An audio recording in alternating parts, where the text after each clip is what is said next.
இன்றைய செய்திகளை உங்களுக்கு வழங்குவோர் Kovai Amrita international institute of hotel management கல்லூரி. கோவை துடியலூர் அருகே உள்ள வட்டமலைப்பாளையம் ஸ்ரீ ராமகிருஷ்ணா பொறியியல் கல்லூரியில் 28வது பட்டமளிப்பு விழா விமர்சையாக நடைபெற்றது. 2 நாள் நடைபெற்ற விழாவிற்கு கல்லூரி முதல்வர் முனைவர் டாக்டர் ஏ சௌந்தரராஜன் அனைவரையும் வரவேற்றார்.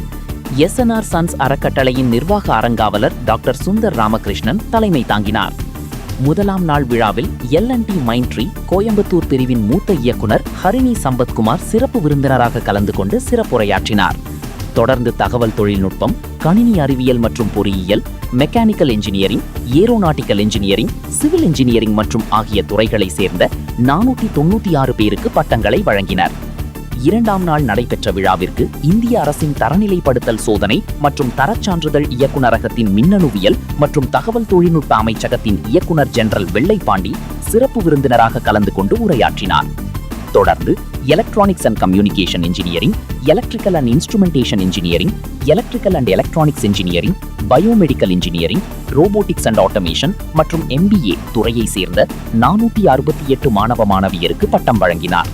மேலும் துறைகளின் சார்பில் முதல் மதிப்பெண் பெற்ற 12 பேருக்கு தங்கப் பதக்கங்களும் சிறப்பு சான்றிதழ்களும் வழங்கப்பட்டன. விழாவில் எஸ்என்ஆர் சன்ஸ் அறக்கட்டளையின் தலைமை நிர்வாக அதிகாரி மகேஷ்குமார், தலைமை செயல் அதிகாரி ராம்குமார், துணை முதல்வர் கருப்புசாமி, கல்லூரி தேர்வு மைய அலுவலர் டாக்டர் சுசீலா, விழா ஒருங்கிணைப்பாளர் டாக்டர் கீதா தேவசேனா, துறை தலைவர்கள், கல்லூரி பேராசிரியர்கள் மற்றும் பெற்றோர்கள் கலந்து கொண்டனர்.